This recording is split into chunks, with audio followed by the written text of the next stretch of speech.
Good morning to everyone. इससे पहले हमने चैप्टर का पार्ट 1 कंप्लीट कर लिया था। आज हम चैप्टर का पार्ट 2 कंप्लीट करते हैं। तो चलिए स्टार्ट करते हैं। क्वेश्चन ये है, classify the following as motion along a straight line, circular, oscillatory motion. ठीक है, तो देखिए इसमें इन्होंने क्लासिफाई करने को बोला है कि कौन सा मोशन जो है वो स्ट्रेट लाइन है, सर्कुलर है या ऑसिलेटरी मोशन है। तो motion of your hands while running, जब आप भाग रहे हैं तो तब आपके मोशन के जो हैंड होंगे वो क्या होंगे, ऑसिलेटरी होंगे।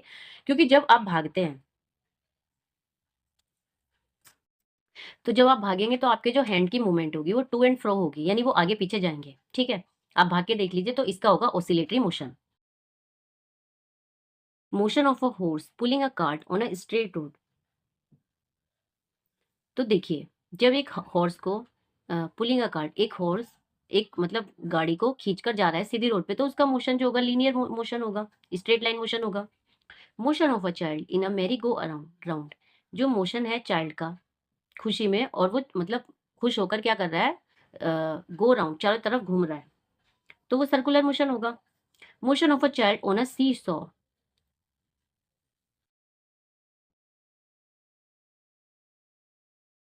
सी सा, तो ये जो बच्चों का झूला होता है ना, जिसमें एक बार बच्चा ऊपर जाता है एक बार नीचे जाता है, तो ये वाली भी हमारी ऑसिलेटरी होगी मूवमेंट, इसकी ऑसिलेटरी मोशन होगा। Motion of the hammer of an electric bell, तो ये भी आपका ऑसिलेटरी मोशन होगा। Motion of a train on a straight bridge, तो ये आपका लीनियर होगा क्योंकि जो ट्रेन है वो स्ट्रेट पाथ पे जा रही है।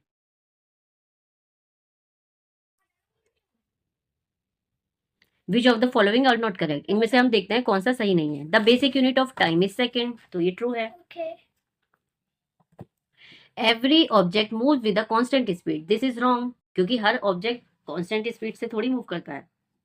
Distance between two cities are measured in kilometres, तो ये हमारा हाँ, तो ये तो सही है, जो टू सिटीज की डिस्टेंस है वो किलोमीटर्स में हम नापते हैं। The time period of a given pendulum is constant,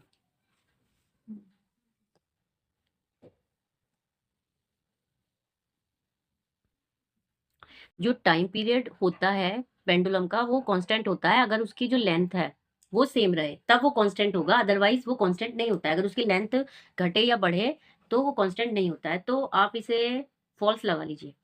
the speed of a train is expressed in metre an hour, तो वेरी रॉन्ग, क्योंकि जो स्पीड है ट्रेन की वो किलोमीटर पर आवर में मेजर की जाती है। क्वेश्चन पढ़िए, देखिए, a simple pendulum takes 32 second to complete 20 oscillations, what is the time period of the pendulum. अगर जितना टाइम लिया गया है उसे आप ऑसिलेशन, जितने ऑसिलेशन है उससे डिवाइड कर देंगे तो हमारा टाइम पीरियड आ जाएगा। तो देखिए, तो हम निकालेंगे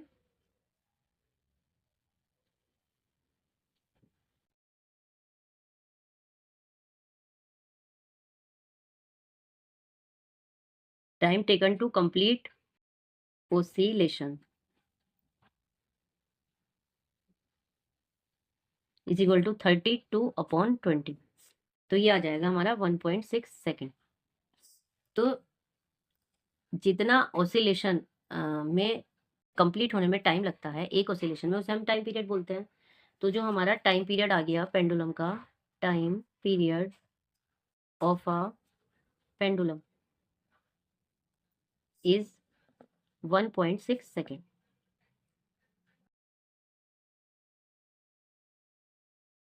सेकेंड क्वेश्चन, फोर्थ क्वेश्चन है हमारा, the distance between two station is 240 kilometre, a train takes 4 hours to cover this distance, complete calculate the speed of the train. तो देखिए ये बहुत ईजी है, और चलिए तो हम सबसे पहले देख लेते हैं हमें क्या क्या दिया गया है। तो सबसे पहले लिख लीजिए आपको क्या क्या दिया है। क्वेश्चन नंबर 4 है, हमें जो डिस्टेंस दी है डी, यानी हमें दिया है 240 किलोमीटर, और जो उसे टाइम लिया है कवर करने में वो लिया है 4 आवर्स। अब हमें स्पीड मेजर करनी है, तो speed is equal to distance upon time, यानी 240/4, 4 6 24, यानी 60 किलोमीटर पर आवर जो हमारा ट्रेन है उसकी स्पीड है। क्वेश्चन ये है, the odometer of a car reads 557,321 kilometre when the clock shown the time 8:30, यानी जब टाइम 8:30 बज रहे थे तो जो हमारा ओडोमीटर का मीटर है वो ये शो कर रहा था रीडिंग। ठीक है, what is the distance moved by the car if at 8:50 am the odometer reading has change. जब 8:50 हुआ तो ओडोमीटर की रीडिंग है वो चेंज हो गई। Calculate the speed of a car in kilometre पर minute during this time, express the speed in kilometre per hour also. तो देखिए हमें क्या करना है, 8:30 पे रीडिंग ये थी, 8:50 पे रीडिंग उसकी चेंज हो गई। तो हमें क्या करना है, हमें कार की जो स्पीड है वो पहले किलोमीटर पर मिनट में दिखाना है, उसके बाद उसे किलोमीटर पर आवर में भी हमें एक्सप्रेस करना है। तो चलिए स्टार्ट करते हैं। तो सबसे पहले हम क्या करते हैं, कौन सा क्वेश्चन कर रहे हैं हम, देखिए क्वेश्चन नंबर डाल लीजिए, क्वेश्चन नंबर 5।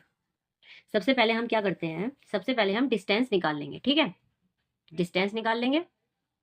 जो बाद की है उसमें से पहली वाली हम माइनस कर देंगे, 57336 माइनस 57321। तो जो हमारी डिस्टेंस आ गई ये आ गई हमारी 15 किलोमीटर, ठीक है। अब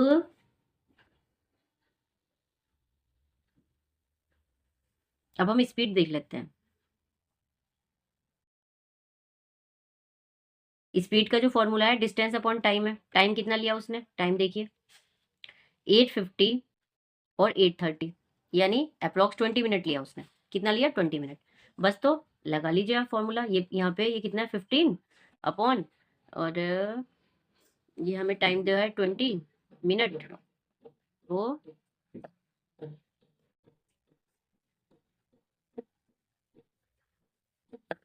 5 3 15, 5 4 यानी 3/4 किलोमीटर पर मिनट, ठीक है। अब उन्होंने बोला है इसे हम किलोमीटर पर आवर में भी एक्सप्रेस करें। तो देखिए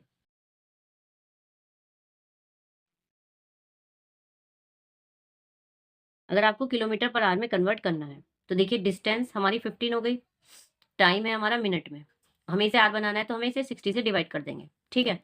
जब हमने इसे 60 से डिवाइड कर दिया तो ये आपका ऐसे आ गया, ठीक है।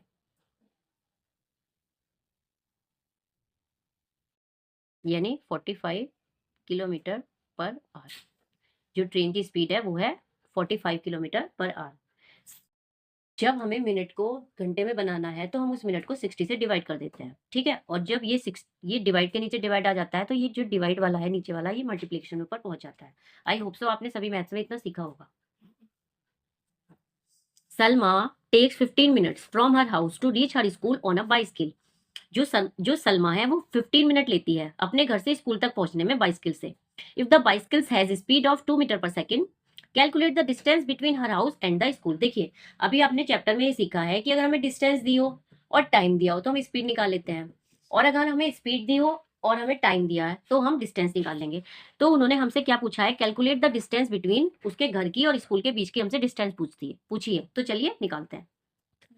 सबसे पहले हम लिख लेते हैं कि हमें दिया क्या क्या है। देखिए जो टाइम है हमें वो कितना गिवन है, 15 मिनट्स। क्वेश्चन नंबर 6 है ये हमारा, ठीक है, एनसीईआरटी का। और जो हमें स्पीड दी है वो दी है 2 मीटर पर मिनट, ओके। तो चलिए अब हम निकाल लेते हैं डिस्टेंस। देखिए फॉर्मूला है हमारा speed is equal to distance upon time, ठीक है। अगर हमें डिस्टेंस निकालना है तो हमारा हो जाएगा स्पीड इंटू टाइम। स्पीड है हमारी 2 इंटू मिनट्स है हमारे 15, तो ये हमारा हो जाएगा 30 मीटर। उसके जो स्कूल और घर की जो डिस्टेंस है के बीच की डिस्टेंस है वो है 30 मीटर। होप सो आपको समझ आया हो। Yes. Show the shape of the distance time graph for the motion in the following cases, a car moving with the constant speed, a car parked on a side road. देखिए ये हमारा graph है, ये हमारी x axis है और ये Y axis है। अब उसने बोला है कार की कांस्टेंट स्पीड दिखाई, तो कांस्टेंट स्पीड के लिए हमेशा ना स्ट्रेट लाइन आती है, तो ये हमारी कांस्टेंट स्पीड के लिए ये हमारा ग्राफ हो गया। अगर इस तरह का ग्राफ आया तो आप बोलोगे जो कार है उसकी स्पीड कांस्टेंट है। अब उन्होंने बोला है कि जो कार है वो पार्क्ड है साइड में, तो उसे हमें शो करना है। तो ये हमारी जो ये वाली होती है ना, ये वाली ऐसे जब हम ऐसे शो कर देते हैं तो इसका मतलब ये होता है कि जो कार है वो ये एक्स एक्सिस, ये डिस्टेंस है और ये टाइम है। देखिए जब हमारा कहीं टाइम नहीं बढ़ रहा तो डिस्टेंस नहीं बढ़ रही, यानी ये जो हमारा डिस्टेंस टाइम ग्राफ है इसमें हमें दिखाया है जो कार है वो रुकी हुई है, वो अभी नॉन मोशन की स्टेज में है, मोशन नहीं कर रही car. Which of the following relation is correct. देखिए, speed is equal to distance is to time, wrong. Speed is equal to distance upon time, correct. Speed is equal to time of distance, wrong. और speed is equal to 1 upon distance, तो इनमें हमारा ये B option ठीक है। अब है the basic unit of speed. Basic unit क्या है स्पीड की? मीटर पर सेकेंड, ठीक है। A car moves with a speed of 40 km per hour for 15 minutes, then with a speed of 60 km per hour in the next 15 minutes. The total distance covered by the total time. इसमें हमें average मतलब क्या हुआ, question क्या है, जो एक car है उसकी जो स्पीड है वो 15 मिनट के लिए तो 40 किलोमीटर पर आवर है, और नेक्स्ट 15 मिनट के लिए 60 किलोमीटर पर आवर है। तो हमसे टोटल डिस्टेंस पूछा है, तो चलिए निकालते हैं। क्या फॉर्मूला होता है? स्पीड इंटू टाइम, ठीक है। तो जितनी स्पीड है उसका एवरेज ले लीजिए और टाइम का एवरेज ले लीजिए। स्पीड कितनी है? स्पीड है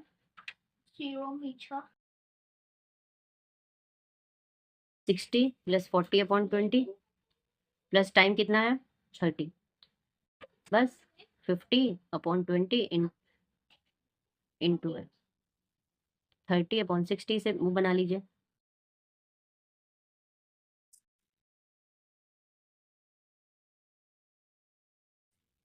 यानी 25 किलोमीटर पर आवर आ गया है। अब नेक्स्ट क्वेश्चन पढ़ते हैं। Suppose the two photograph shown in figure 9.1 and 9.2 had been taken in an interval of 10 seconds if a distance of 100 meter is shown by one centimeter. These photographs calculate the speed of the faster car.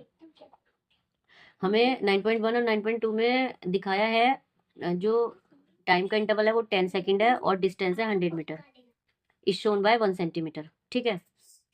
तो these photograph calculate the speed of fastest.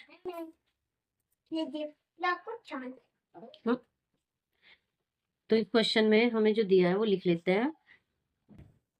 Distance है वो हमें 100 metre और जो time है वो 10 second दिया हुआ है।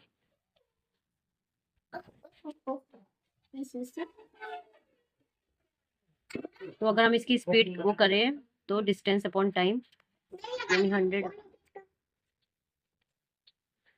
तो 10 मीटर पर सेकेंड इसकी स्पीड निकल जाएगी।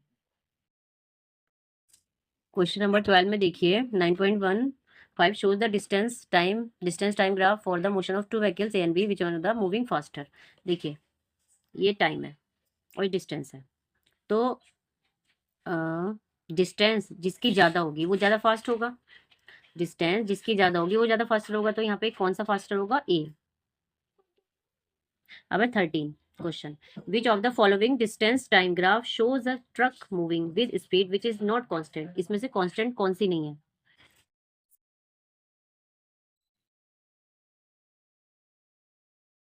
तो ये ग्राफ 1 है, ये 2 है और ये 3 और 4 हमें दे रखा है। तो इसमें से हमें ये बताना है कि इसमें से कांस्टेंट कौन सी नहीं है। तो देखिए ये भी कांस्टेंट है। अब ये क्या है, इसमें ना हमें वेरिएशन नजर आ रही है, वेरिएशन नजर आ रही है कि घट रहा है और यहाँ पे कम है। तो ये कर्व्ड है, मतलब कांस्टेंट नहीं है, कर्व्ड है। यहाँ पे घट बढ़ रही है चीजें। यहाँ पे देखिए, यहाँ पे भी सीधी लाइन है और यहाँ पे भी स्ट्रेट है। तो ये सारे कांस्टेंट ग्राफ है। तो होप सो आपको ये चैप्टर अच्छे से समझ आया हो। अगर आपको किसी प्रकार की कमी लगती है तो प्लीज आप मुझे कमेंट करिए और बताइए। और आगे आपको किसी भी तरह के कुछ भी मैथ्स के हो या इंग्लिश का हो, कुछ भी एनसीईआरटी का कुछ भी आपको अगर कोई प्रॉब्लम है तो प्लीज आप मुझसे कमेंट करके पूछ सकते हैं। अगर आपको वीडियो अच्छी लगी हो, समझ आया तो वीडियो को लाइक